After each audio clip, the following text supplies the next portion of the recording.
Fala galera, pessoal, essa semana a gente mudou a metodologia da nossa aula. Como assim, professora? Ao invés da gente fazer a nossa aula pelo Google Meet, eu decidi fazer por vídeo no YouTube. Então eu vou gravar o vídeo, né, para vocês, esse vídeo que a gente está gravando agora.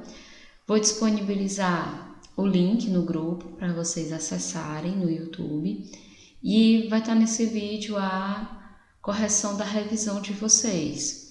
Até o momento eu passei 20 questões, né? 10 para cada semana. Então eu vou pegar essas 20 questões e vou escolher 10 para a avaliação de vocês, que será na próxima semana, na quarta-feira. Algumas questões de vestibular que eu coloquei na atividade podem mudar, tá bom? Então, por conta disso, é interessante que vocês deem uma olhada no livro de vocês, nas páginas, para vocês estudarem, né? Estudarem não apenas pelo vídeo, mas também pelas páginas do livro.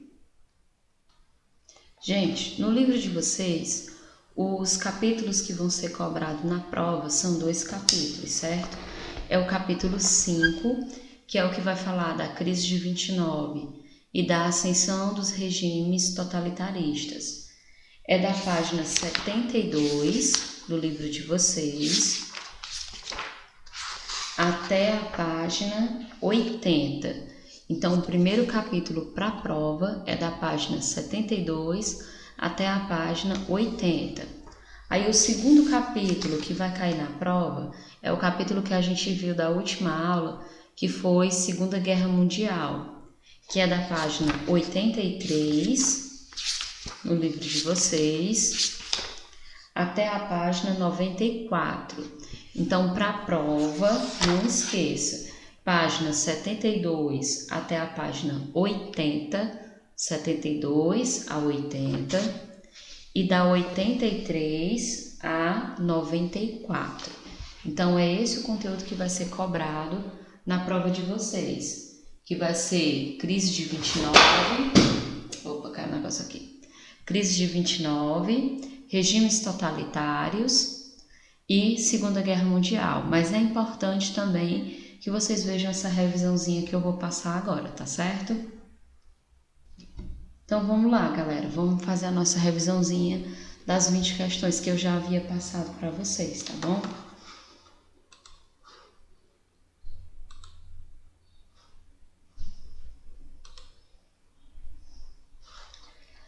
Pessoal, a gente está vivendo, né, um momento diferente, né? Estamos tendo que usar aí os nossos celulares para a gente poder, né, estudar e continuar. E assim, aquilo que era instrumento apenas da nossa diversão, do nosso entretenimento, também se tornou um instrumento, né, para a gente ter que dar continuidade aos nossos estudos. Eu coloquei essa imagem aí porque ela mostra muito bem, né, o que é esse momento que nós estamos vivendo, né? Um momento onde o celular, ele é um aliado nesse sentido. E assim, vocês que são alunos do 9º ano, né, que estão perto de terminar o ensino fundamental de uma maneira diferente, né, de uma maneira atípica, tendo que fazer tudo isso à distância, mas vocês não podem deixar de levar em conta a importância que o estudo tem na vida de vocês. Gente, estudar é uma revolução. É uma revolução que você proporciona na sua vida. Então eu trouxe essa frase que diz o seguinte, que é do Jean Piaget, que é um ideólogo da educação. Ele diz: o principal objetivo da educação é criar pessoas capazes de fazer coisas novas e não simplesmente repetir o que outras gerações fizeram. Então, assim, os pais de vocês têm uma história, né? Muitas vezes uma história de dificuldades, né? Uma história onde eles gostariam de ter tido acesso, né, a possibilidades que vocês têm hoje e gostariam de ter feito diferente. Então essa frase, ela do Jean Piaget, ela tenta chamar a atenção para vocês nesse sentido, de que vocês, né, precisam fazer diferente das outras gerações, né? Precisam dar um passo à frente do passo que os pais de vocês deram e que gostariam de ter, né, ido além e muitas vezes não puderam. Então vocês estão tendo muitas oportunidades, né? Ainda não são todas as oportunidades com que nós sonhamos? Sim, ainda não são, mas vocês podem fazer a revolução de vocês com o que vocês têm em mãos, né? Pode parecer pequeno, mas com o tempo será grandioso. Então eu peço muito que exista essa reflexão por parte de vocês, que vocês possam quebrar com aquela ideia, né, que todo mundo acha que vocês não têm uma vitória para conquistar, mas sim, vocês têm muitas, e eu espero verdadeiramente que vocês usem toda a inteligência que vocês têm, né, toda a esperteza que vocês têm para fazer a diferença na vida de vocês, ok? Tendo dado meu recado, né, vamos lá para a nossa revisãozinha. Então, na primeira questão, né, ele diz o seguinte: explique como ocorreu a crise de 1929, iniciada nos Estados Unidos e disseminada no mundo. Então, por que teve essa crise? E aí vem a respostazinha, né? Foi uma crise desencadeada pela superprodução e ausência de consumo que teve início nos Estados Unidos e levou à quebra da economia global no período. E aí, exemplificando o que essa resposta quer dizer, a gente lembra que quando a Primeira Guerra Mundial acabou, a Europa estava quebrada. E quem vai suprir, né, a Europa com produtos industrializados serão os Estados Unidos. Só que os Estados Unidos não têm um plano econômico que leve em conta a recuperação do continente europeu. Então, o que eles levam em conta apenas é que devem produzir mais, mas não levam em conta que vai chegar um momento em que o continente europeu vai parar de consumir esses produtos. E esse momento chega na década de 20, né, especificamente no fim da década de 20, 1929, e já entrando na década de 30, que é quando se chega ao auge dessa situação, onde os Estados Unidos produziu demais e não havia consumo. Então, uma crise de superprodução é isso. Eu tenho produtos demais, mas não tenho pessoas para consumi-los. E o capitalismo vive de consumo. Se não tem consumo, quebra. E aí os Estados Unidos não quebram sozinhos, né? Eles quebram e todos os países, né, que é um sistema global, todos os países que fazem comércio com esses Estados Unidos, que era praticamente o mundo nesse período, tirando apenas a União Soviética, todos vão sofrer com essa crise econômica, até mesmo o Brasil. Tanto que o produto que nós mais vendíamos, né, era o café, e aí os Estados Unidos, né, e outros países da Europa deixaram de comprar o nosso produto. Beleza? Segunda questão: como é que os Estados Unidos resolveram esse problema da crise? Resolveram com um plano econômico. E o plano econômico que eles criaram foi esse aqui, o New Deal. Como é que esse plano econômico, né, foi organizado? Então, a base do programa era o abandono do liberalismo e a adoção de uma política de intervenção direta do Estado na conduta da economia. Então, você vai lembrar que antes da crise de 29, o sistema econômico dos Estados Unidos era o liberalismo econômico. Nesse sistema econômico, o Estado não intervém na economia. A economia se autocontrola, né? Existe uma autogestão dessa economia. Só que essa autogestão levou a essa desorganização do mercado, onde eu produzi demais e não levei em conta que eu não teria consumo. Então, para resolver a crise, os Estados Unidos vão adotar um novo sistema econômico chamado de keynesianismo. Esse keynesianismo, ele vai pensar diferente, ele vai dizer que o Estado deve intervir na economia. Se o Estado deve intervir na economia, né? Se eu tenho uma intervenção direta do Estado, Então, esse Estado é que vai determinar como e quando será produzido. Esse Estado vai criar, né, espaços de trabalho, né? Ele vai criar espaços de trabalho.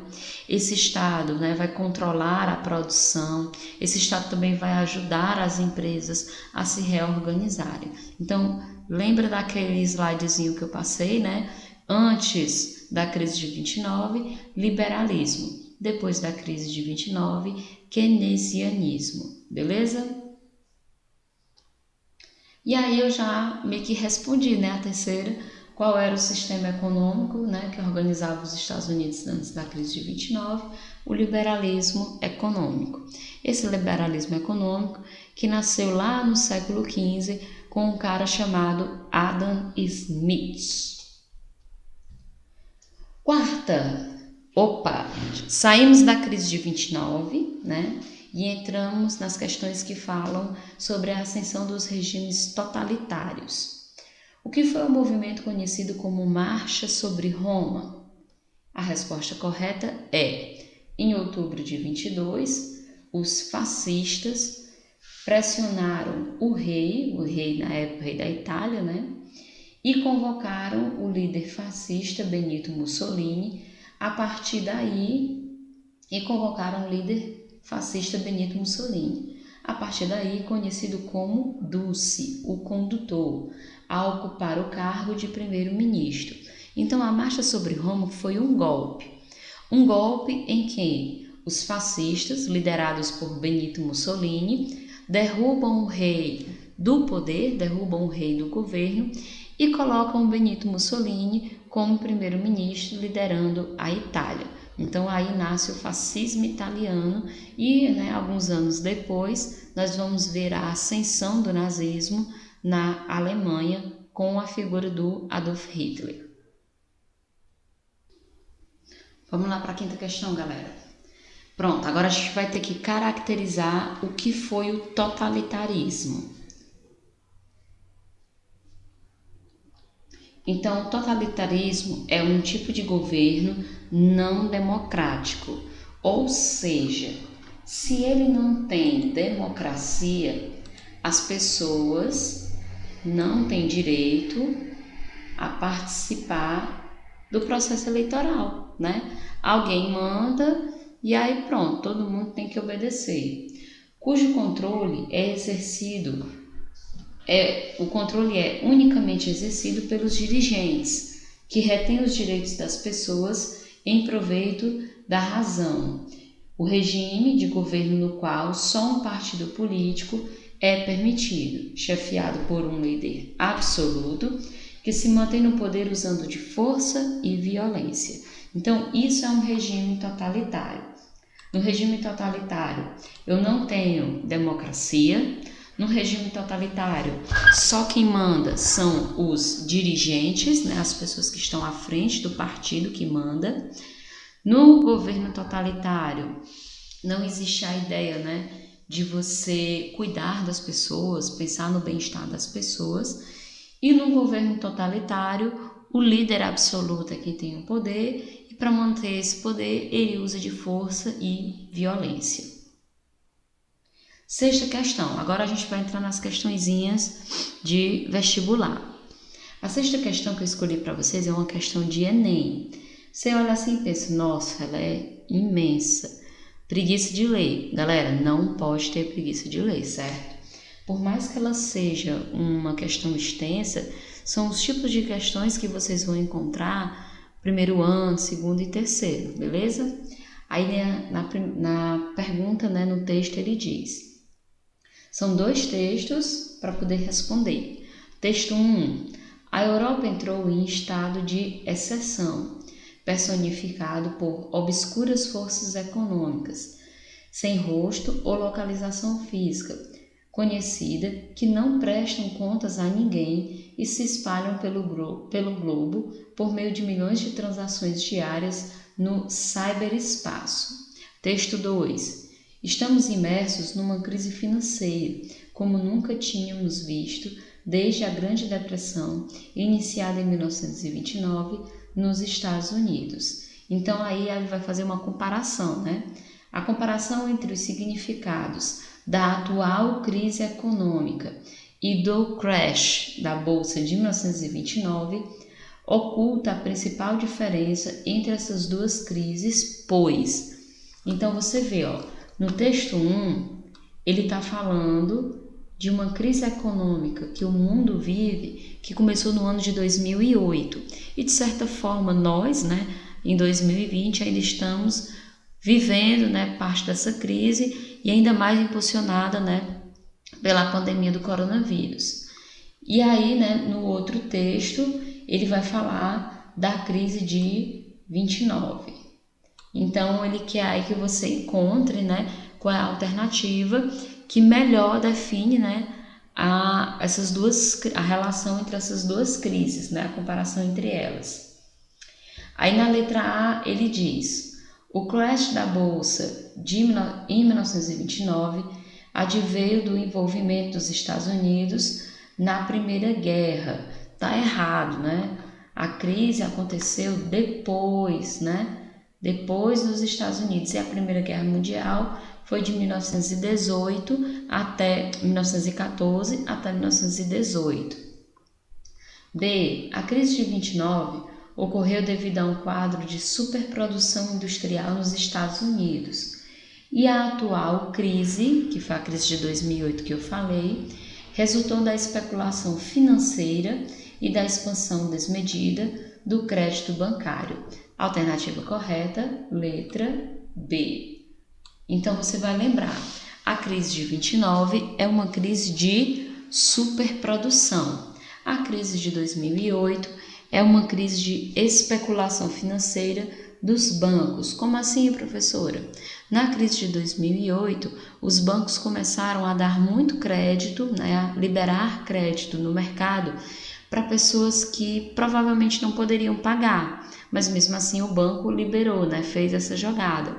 Então essas pessoas adquiriam casas e não podiam pagar por essas casas.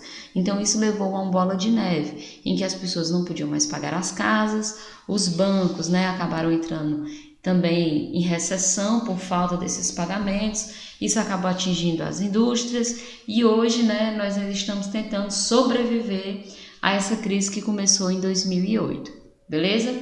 Alternativa correta, letra B, como você está vendo aqui. Questão 7. Entre os fatores que ocasionaram a crise de 29 nos Estados Unidos, destaca-se o quê? Então, o que é que causou?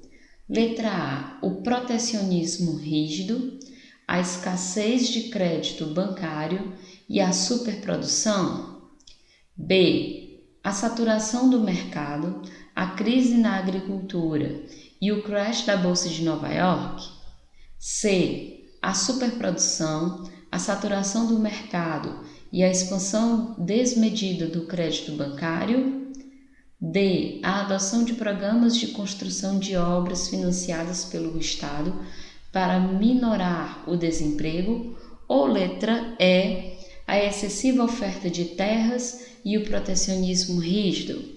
A alternativa correta é a letra C, a superprodução, a saturação do mercado, ou seja, o mercado estava cansado, saturado, Ele não estava diversificado. E a expansão desmedida do crédito bancário. Então, saiu dinheiro demais e não entrou. 8ª, o Partido Nacional Socialista dos Trabalhadores Alemães, mais conhecido como Partido Nazista, surgiu na Alemanha na década de 20 e possuía filiação e origem política associadas a grupos de extrema-direita alemã. Em relação às características da ideologia nazista, selecione a alternativa incorreta. Então eu disse a vocês, eu mostrei naquele vídeo para vocês quais eram as características do nazismo e do fascismo. Então aqui eu quero a errada, eu quero a que não faz parte da ideologia nazista. E a alternativa correta é a letra C. Então o que não faz parte da ideologia nazista é o liberalismo. Eles eram contra, né, o antibolchevismo, eles defendiam a eugenia, ou seja, a criação de uma raça superior, né, a denominada raça ariana. Antissemitismo, né, eles eram contra os judeus e tinham aí um nacionalismo, né, exagerado, que chegava à xenofobia. O que é xenofobia? Eu sou contra estrangeiros na minha terra. Nona questão. O crescimento e o fortalecimento do nazismo dentro dos quadros políticos da sociedade alemã aconteceram a partir da estratégia dos nazistas em explorar o desespero dos alemães. Então não esqueça aquilo que eu disse, né? O Adolf Hitler, ele vai usar do medo, né, do desespero das pessoas para ganhar espaço. Relacionado principalmente à crise econômica que afetou o país durante a década de 20. Então, junto com isso, ele também usou, né, a crise de 29.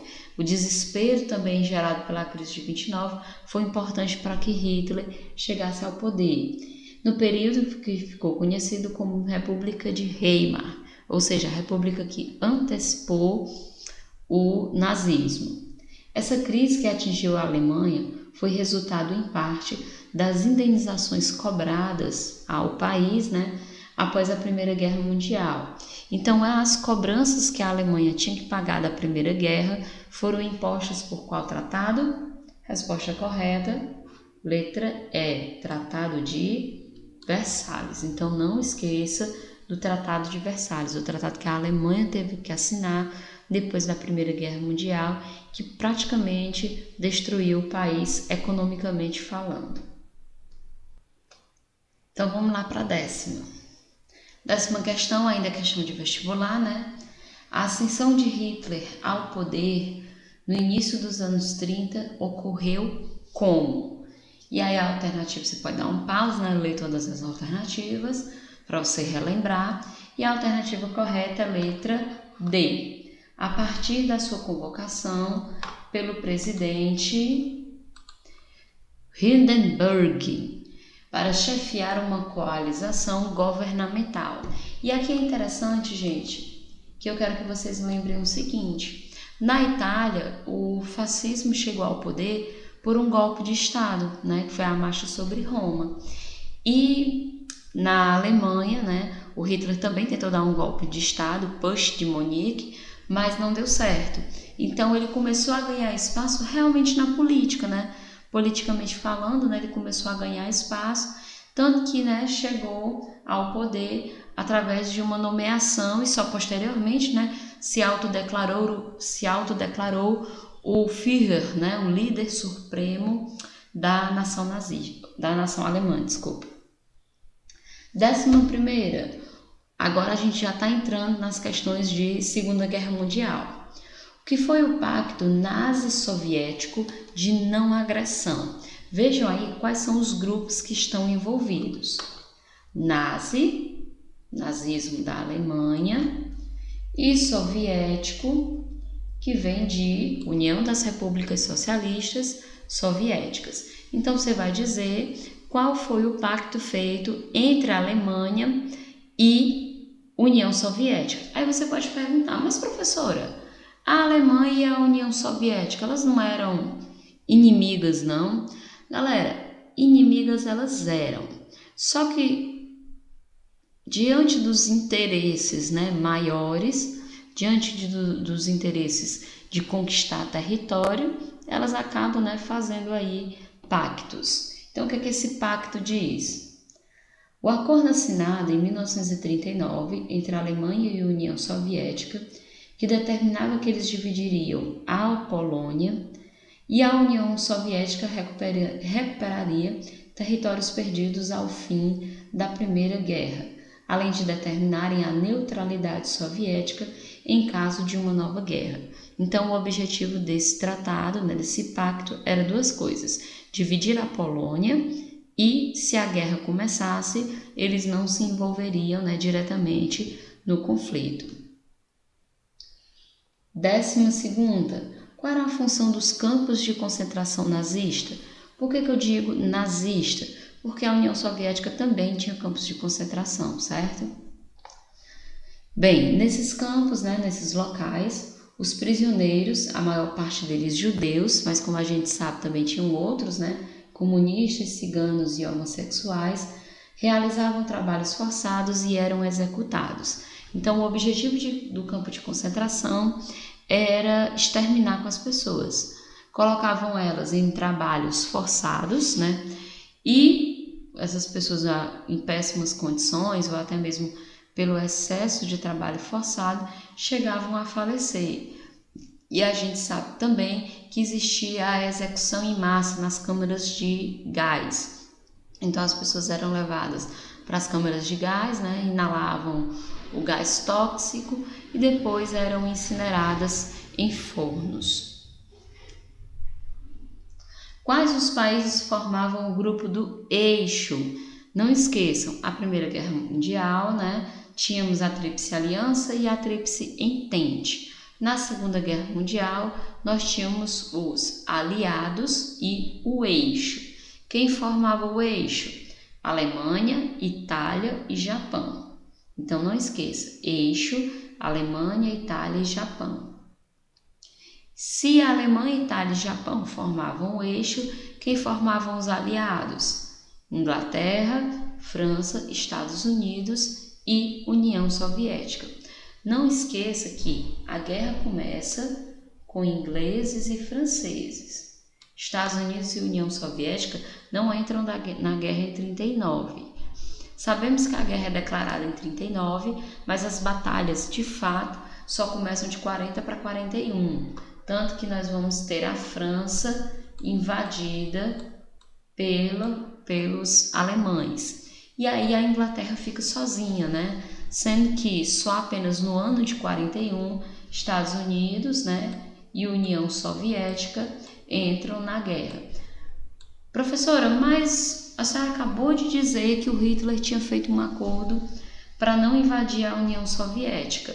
O Hitler era um cara que quebrava os acordos, então, quando ele achou que precisava de materiais, né? Porque uma guerra sai caro, uma guerra custa caro, né? Você precisa de petróleo, você precisa de minério de ferro e a União Soviética tinha tudo isso. Então, quando Hitler achou, eu preciso, foram lá e invadiram a União Soviética.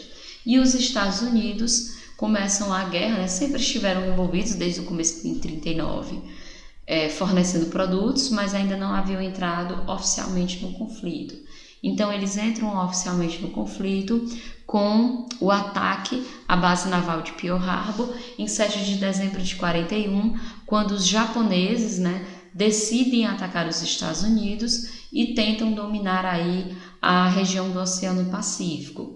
Por que isso, professora? Porque o Pacífico, né, parte era conquistado pelos Estados Unidos, parte pelos japoneses. Então, os japoneses dizem, né, tudo vai ser só nosso, e vamos botar os Estados Unidos para correr. E na realidade, os Estados Unidos fizeram foi entrar na guerra depois desse ataque. Quais as duas principais batalhas, né? Eu acabei de falar dos Estados Unidos, durante a Segunda Guerra Mundial na região do Oceano Pacífico. Gente, nós tivemos presença das tropas norte-americanas em todo o mundo, né? Na Europa, mas as principais batalhas dos Estados Unidos foram no Oceano Pacífico contra os japoneses. Então, as principais batalhas foram contra os japoneses, não contra os alemães. Então, as principais batalhas foram Pearl Harbor, que foi a batalha que fez com que os Estados Unidos entrassem na guerra, e a batalha de Midway, que foi a batalha que deu a vingança, né? Então, a vingança dos Estados Unidos contra os japoneses foi a batalha naval de Midway, em 42. E aí entramos nas questõezinhas de vestibular. A 16ª diz: os Estados Unidos entraram fundamentalmente na Segunda Guerra Mundial no ano de 41. Quais foram os principais fatores que causaram a entrada dos Estados Unidos? O que fez eles causar? Acabei de falar, né? Então a alternativa correta é a letra E. Os acordos de solidariedade com a Inglaterra, a chamada Carta do Atlântico, e os ataques japoneses à base de Pearl Harbor. Na letra A ele fala ocupação nazista na Rússia, nada a ver. Os Estados Unidos não estavam nem aí para isso. Aí ele está falando aqui da Batalha de Midway, mas a Batalha de Midway ela foi uma vingança, né? Então ela foi depois que os Estados Unidos tinham entrado, e eu quero saber por que eles entraram. A incorporação de territórios poloneses, nada a ver, os Estados Unidos não estavam interessados nesses territórios, não. A derrota russa, também não, até mesmo porque os russos não perderam Stalingrado, pelo contrário, eles ganharam. 17ª. Esta guerra de fato é uma continuação da anterior. Então, quem diz essa frase é Winston Churchill, primeiro-ministro da Inglaterra durante a Segunda Guerra Mundial. E como eu disse a vocês, para muitos autores, a Segunda Guerra Mundial é uma continuação da Primeira, né? Porque as questões não resolvidas na Primeira Guerra levaram o mundo para uma Segunda. A alternativa correta é letra A. Crescente nacionalismo econômico, aumento das disputas por mercado consumidores e por áreas de investimentos são os problemas que levaram, né, que ainda eram problemas herdados da Primeira Guerra. 18. Em relação à Segunda Guerra Mundial, é correto afirmar o quê? Letra A. Hitler empreendeu uma implacável perseguição aos judeus que resultou na morte de 6 milhões de pessoas, como a gente sabe. 19. A Segunda Guerra Mundial ela vai adquirir caráter mundial a partir do 7 de dezembro de 1941. Como eu disse a vocês, o 7 de dezembro de 41 foi uma batalha dos Estados Unidos contra o Japão. Então, quando isso acontece, né, a guerra realmente se torna mundial. Então, a alternativa correta é a letra C. Os japoneses atacaram a base norte-americana de Pearl Harbor. E para fechar, a questão 20, realizar o Anschluss, não sei a pronúncia correta, era um velho sonho dos nazistas. E isso começou a ser conseguido por Hitler em março de 1938. A expressão entre aspas e a data são suficientes para elucidar o sonho dos nazistas de fazer o quê? Então, o que significa, né, essa ação que ele fez em março de 1938? Foi a marcha sobre a Áustria e a sua anexação.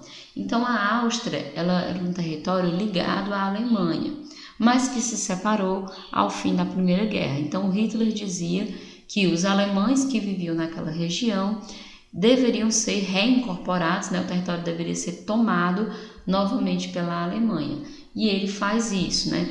Com a ideia de que ele estava reunificando as etnias, ou seja, a cultura dos povos alemães que haviam se separado na Primeira Guerra Mundial.